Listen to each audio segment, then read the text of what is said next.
Hi, and welcome. I'm Stephanie Miller, HOK's Director of Public Relations, and today we are going to spend about the next 25 or 30 minutes exploring neuroaesthetics.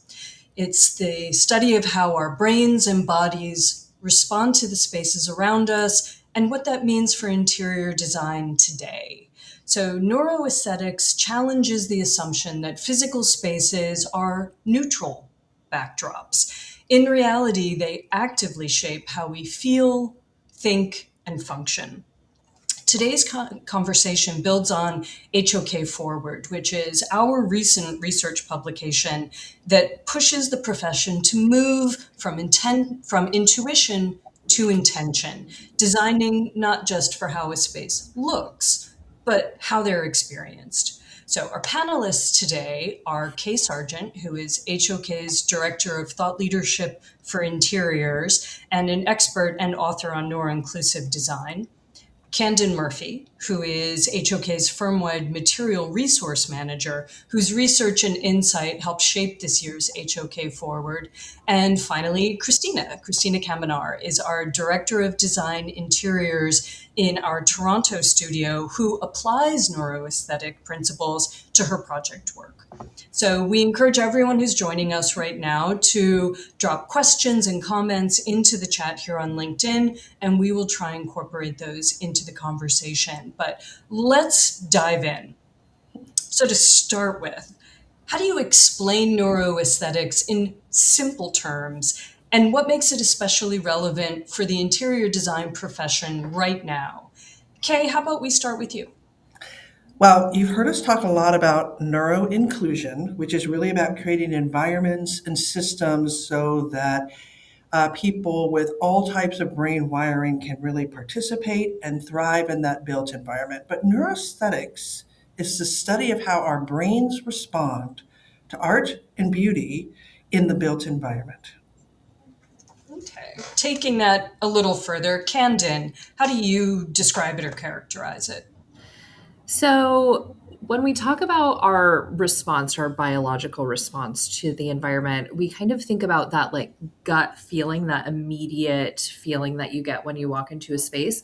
And neuroaesthetics really helps to break down the hows and whys you might be feeling that way. And then by understanding those hows and whys, we can start to really create emotional responses in the environments we design. So, being able to break this down is so fascinating and be able to intentionally interject those immediate gut feelings or neurological responses to entering a space.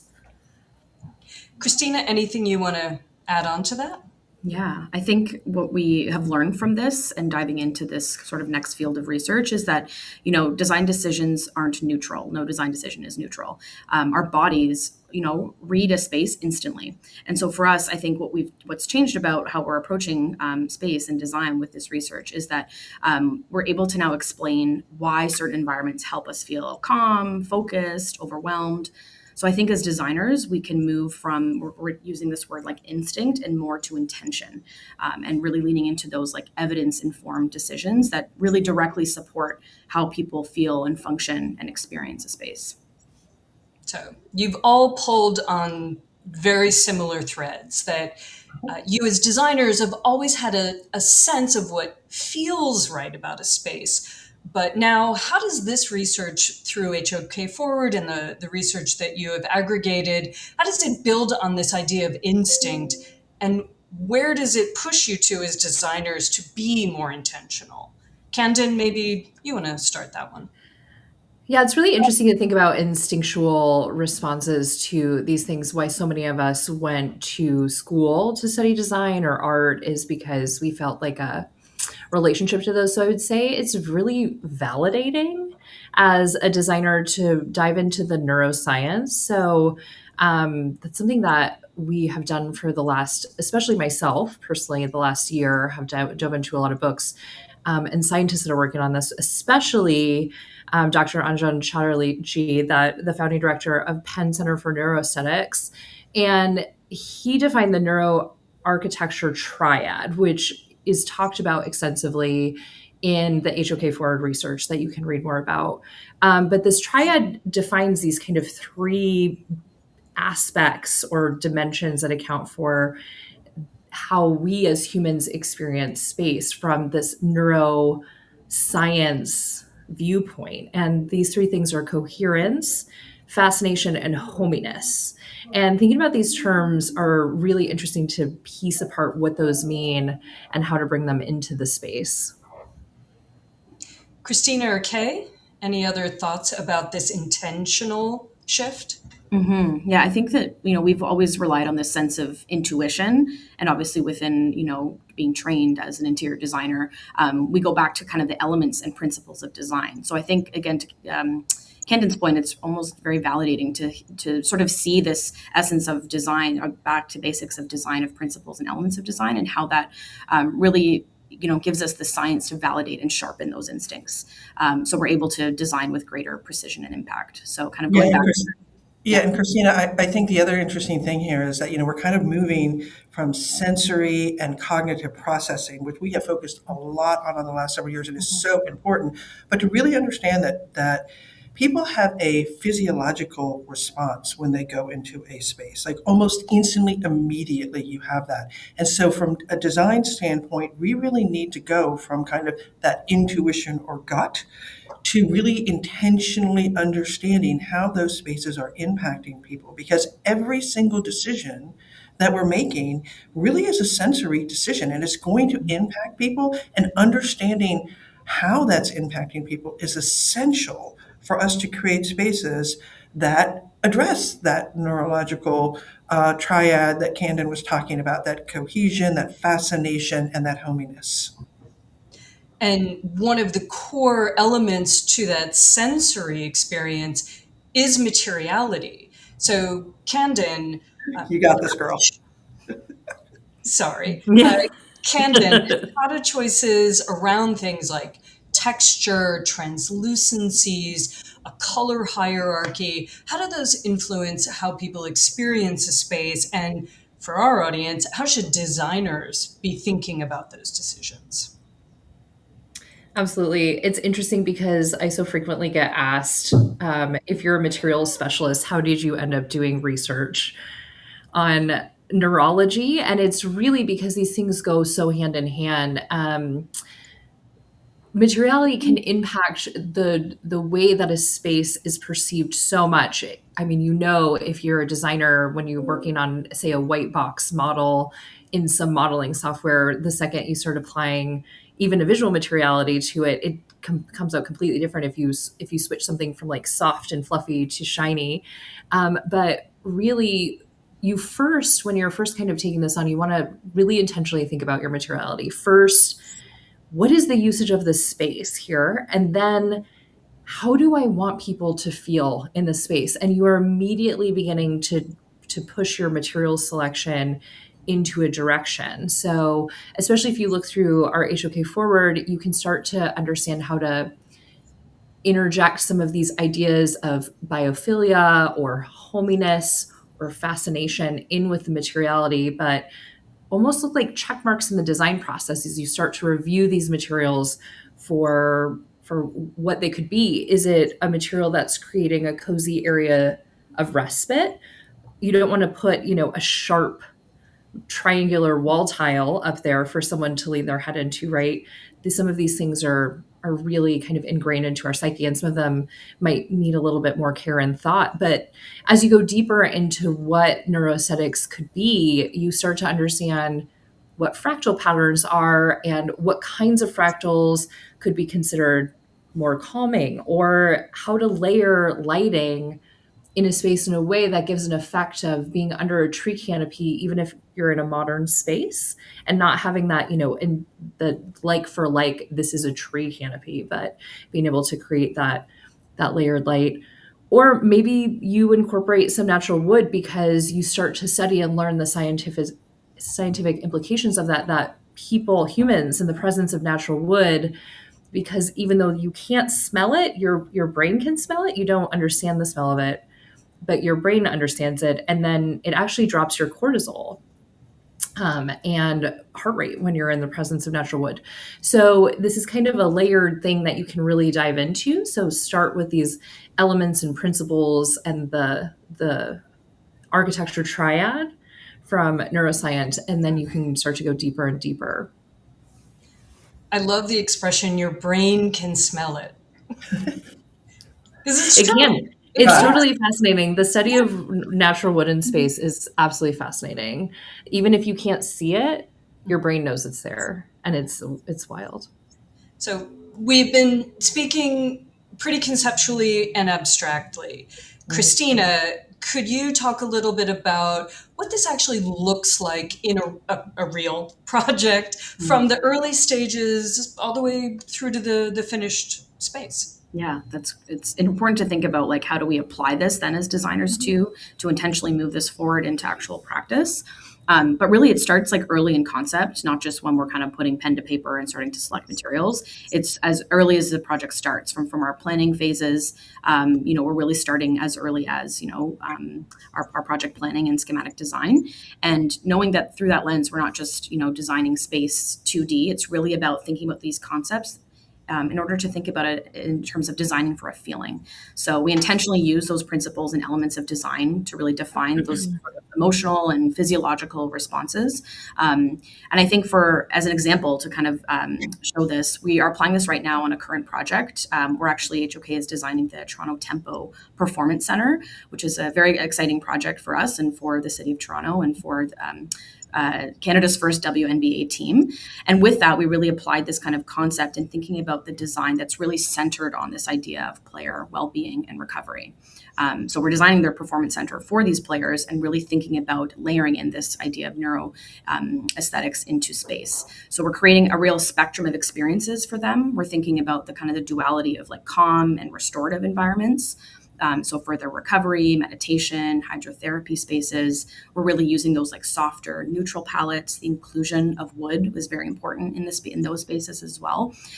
Reduced visual noise, even thinking about more organic, soft, curved forms is important in those kind of environments. And then on the opposite side of that, more of that high energy, high intensity environment that really leans into this idea of training, high performance.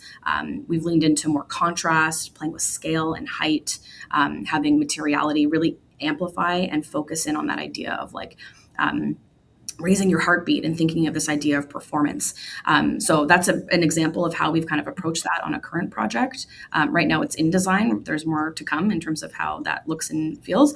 But I think as a project typically develops, we carry these kind of concepts through everything, not just from spatial planning and adjacencies, but to material, lighting, acoustics, biophilic design that's interwoven throughout. So it's kind of how we're approaching it on projects today. So neuroaesthetics as a topic, as an area of study, has been around a while.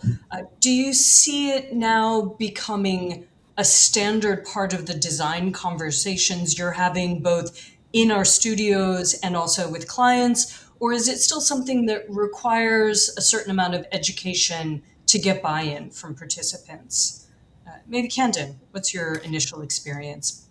From a material perspective, I see a variety of engagements so far on neuroaesthetics, but a lot of interest. So, like deeper fields of study and reasoning, it feels like there's always a bit of a barrier to entry or an unsureness of how to start, which is one of the reasons that it was in our goals within HOK to kind of create education around this topic and bring it in to give more tools. But as designers are becoming more aware of the whys and hows about this, I find more and more deep questions about the implications of material selections rather than, this isn't quite the right red, and more interest in understanding maybe culture implications or textures or, how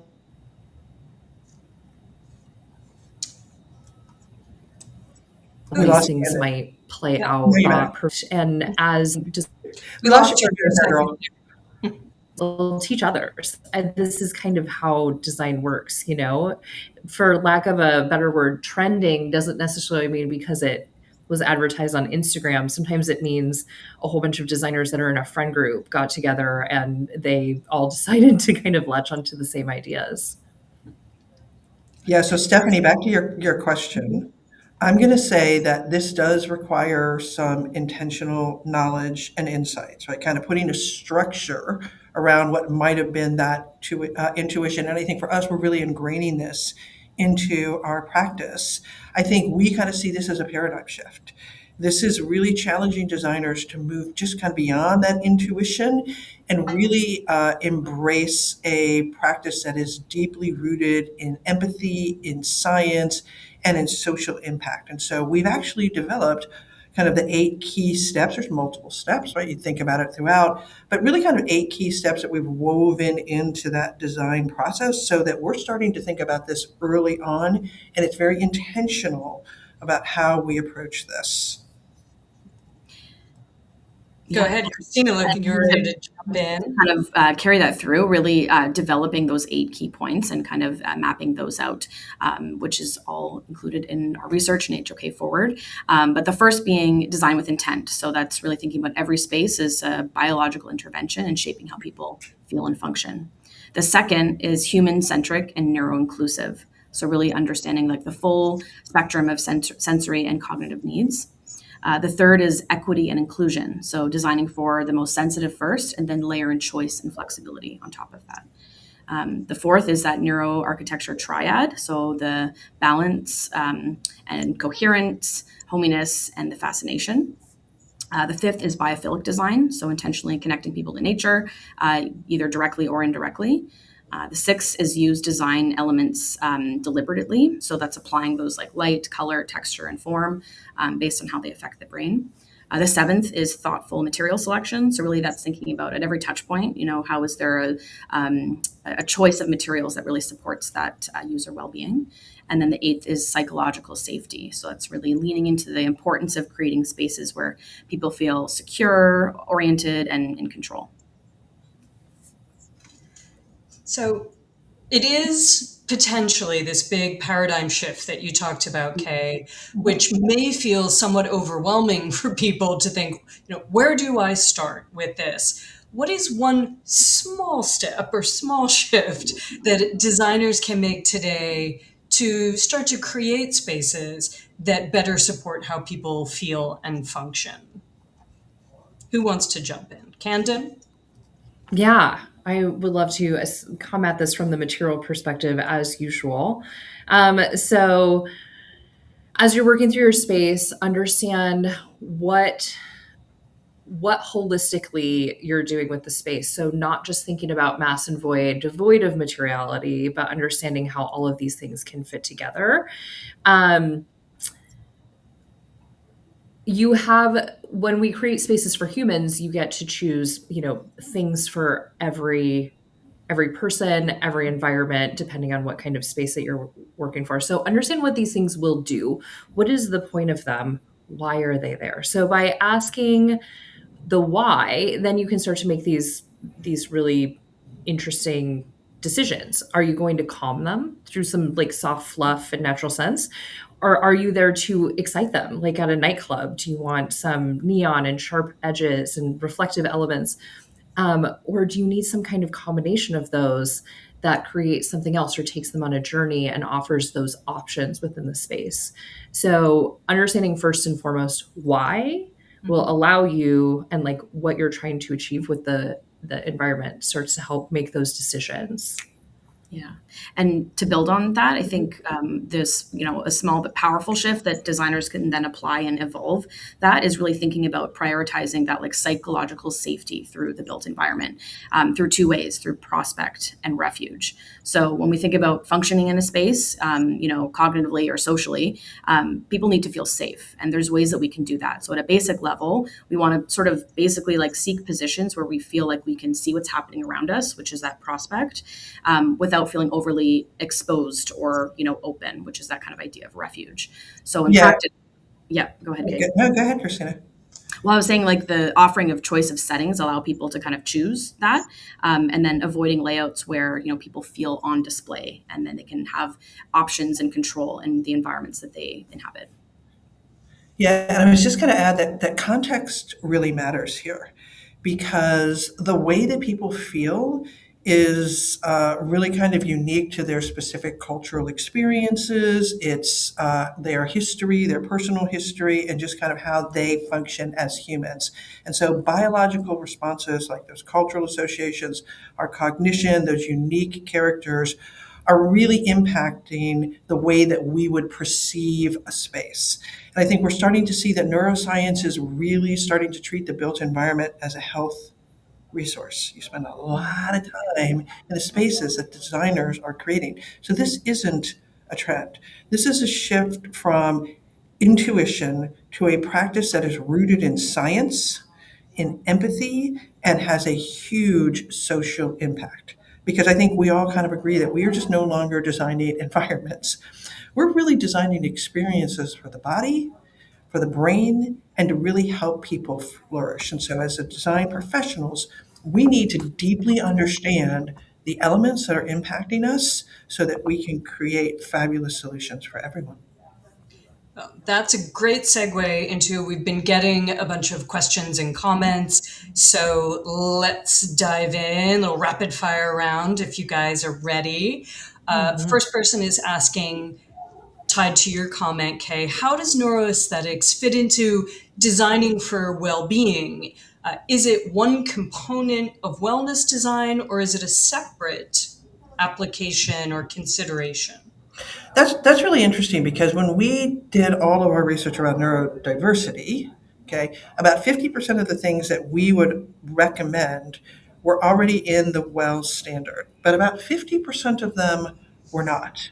And I think there are several things that are probably covered in the WELL standard that address neuroaesthetics, but I think this just kind of takes it to that next level. There's a lot of overlapping things that are out there right now. You know, when you think about trauma informed design and designing for neurodiversity and designing for aesthetics, there is absolutely some overlap. But I think it's really about us understanding the root cause psychologically and physiologically about where all of this stuff is coming from and doing things with intent and purpose. I'd love to chime in on that too. I think folks, as they go through this, will also notice, especially if you've been working in deep green sustainability design, a lot of biophilic elements that you'll find researched in different sustainability building certifications that to be incorporated. So I think this is the same kind of crossover that Kay is talking about with neuroinclusivity and biophilic design. It's all kind of this biological response that is part of wellness is part of, and we can expand deeper than the well building standard in some cases. Candon, keep going because we have a Yeah. question that's more in your wheelhouse. Someone is asking, what are new materials being incorporated into spaces supporting the triad? As technology improves, new products are invented every year. Any materials we will see more of in the near future? Okay, so as not a scientist, but a science lover, yes, there's a lot of cool stuff coming to market. Um, Materials that are negatively charged with negative ions, so they actually do similar things to a rainstorm or sitting by the beach with this ionization. It helps reduce your blood pressure. I've seen that in a really cool product that's almost to market in the US that I can't talk about yet. I've seen lots of things that engage in more of to kind of change color and reflectivity and light. And that's through a variety of ways. Some of these things have electricity incorporated with them. Some of them are biomaterials that kind of expand and contract and breathe with the environment, either through like temperature or moisture content. And those are really fascinating material types that are coming on large scales. I think further out for those ones. Along with grown materials. So mycelium is to market in a lot of different ways. You can get mycelium acoustic panels already, and they're so beautiful because they have a natural color variation that you can't create, which gives something to the human eye that allows you to to look like you're looking, across a field or something while you're sitting in a conference room, having that acoustic panel help with your well-being. So lots coming, really fascinating stuff. Yeah, I think we're on the verge of an explosion. You think about all the metamaterials that are starting to be created, but what's really fascinating about most of those is that they all kind of have this element of biomimicry where we're looking at nature for inspiration for what could we actually do better. So we're starting to see like transparent concrete and transparent wood materials, or bricks that are spongeable and can breathe and act like lungs in buildings. So I think science and nature are colliding in the next several years and are really going to create some fascinating new materials for us. 100% Kay. Really All right, cool. we have a couple more questions. What neuroaesthetic principles have the greatest impact on human well-being that designers should prioritize from the earliest concept stages? I'm going to say biophilia. I really do. I really, honestly, I think we have disconnected ourselves from nature so much. And I think in nature, you have a lot of these things that are intrinsically already there. You think about nature isn't boring. It's not dull. It's got rhythm. It's got sound. It's got music. I mean, we relate to that. Yet we're continually putting people in rectangular white boxes and wondering why they're not thriving. And nowhere in nature is there a rectangular white box. So my vote, ladies, is going to be biophilic. Yeah, and actually to build on that, I think it layers into all of this, but specifically your experience of space and how important daylight is for that experience of space. Artificial lighting, obviously, to supplement that. And when we're working within the confines of a building and a built environment, often as interior designers, we're working with a curtain wall and a building core, but really thinking about just the experience of daylight, how you think about traversing through the space, where the daylight is penetrating and how deep into the core. So as early as even before planning, like thinking about programming and where things are applied within the built environment to really like intuitively, and also from this perspective, think about how that shapes so deeply your experience and even happiness within an environment. I would say that what Kristina and Kay have mentioned probably are technically more important, but I have been pushing Fascination. And before I knew it was called Fascination, I was kind of calling it Whimsy. I think, to Kay's point, we live in so many white boxes throughout our days, whether we're at the grocery store or the office or traversing home, that adding something to really engage the senses or to surprise and delight, I think, is what I personally need to get through the day some days. Well, and I clearly am hung up on the idea of smelling the trees when they're not there. And Smell is very powerful, Stephanie. exactly. Olfactory is, And it is, there's all kinds of amazing debates about how it can bring you back to a moment of time. Like, it's really pretty amazing. and is that one of the neuroaesthetic design elements that interiors folks maybe should push for more? I can't really think. Fragrance, I know, can also be polarizing, or aromas can be polarizing, but are we missing an opportunity to introduce more smell and aroma into this Yeah, world? I think we're starting to see a lot more multi-sensory experiences, right? Not just smell, but even just, like tactile experiences and things that we can physically engage with, things that are richer, right? We tend to live in a pretty flat world, but being able to experience different things. And for a lot of companies, there's several big developers right now that have a signature smell in their lobbies, right? So if you are exposed to something for an extended period of time, it can be very annoying. Some people are very triggered by smell, so that's why in the WELL standard they try to kind of avoid that. But if you can have certain areas where you do have smells, it can be very powerful. It can make us either calm down, it can help us kind of relax a little bit, or it can perk us up. So you kind of just want to make sure you don't expose somebody who might be triggered to it all the time. Yeah. All right, we have time for one more question, which is, do most clients fully buy into this neuroaesthetic approach? They say, I love it, so thank you, person watching. If not, how do you demonstrate the importance to shift their perspective if they, for example, are stuck in a kind of, not for us state of mind? Yeah, Kristina, you're in the weeds with clients. Maybe we'll start with your perspective. Yeah, and maybe it's kind of flipping it on its head. We don't often seek buy-in or approval from clients on this topic. It's happening. Like this is scientific and this is research, and we are applying this to our work that it intrinsically makes space better for humans. So I think when we're explaining it to clients, it's more of a informative approach to say like this is what backs successful design and why. I can see, of course, if some clients maybe have questions about it or doubts, but I think there is also not this sort of concept that it costs more, right? There isn't this sense of like this means that design is then more expensive because we have this like fancy new research about it. It's more about like this is the science behind it and how we're enriching our spaces with science or evidence-based research in our design output. And I think in a way it just creates richer and greater environments. So we're not really seeking like, oh, approve this and then we design to that. It's more layered into and interwoven into our process, if that makes sense. Sure. Kay, you had a thought. Yeah, I think it's important for us to educate our clients and to connect it to something that they deeply care about, right? So most of our clients are worried about, people being very anxious today and the high rate of burnout and disengagement and people that are unsatisfied and the loss of productivity and the inability to focus.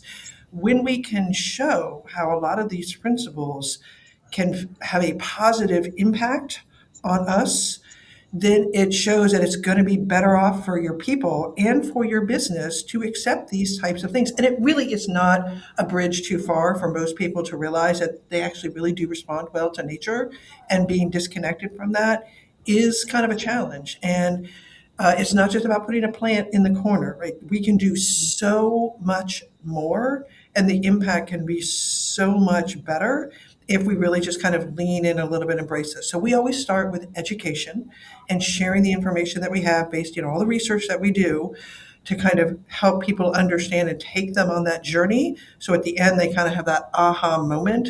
And what just is so obvious is kind of revealed in the room to now all of a sudden become an imperative. Well, we are a little bit beyond the limit, so thank you. And there have been a ton of comments going on in our LinkedIn, in our chat. So thank you, everyone. This has clearly been resonating with people. Candon, people are loving Whimsy. So maybe you want to keep Whimsy and Fascination. Go head to head. Claim Whimsy for yourself. Own it. Thank you, everyone who's joined us. If you do want to, please continue to post comments and questions in our LinkedIn. We will go back. We could ask Kristina, Candon, and Kay to go and respond if there are outstanding questions we weren't able to get to. If you don't follow the three of them already on LinkedIn, I really encourage you to do so. And this chat will remain. The video is recorded, so feel free to come back to it or share it with others. And thank you, everyone, for joining, and we'll see you next time.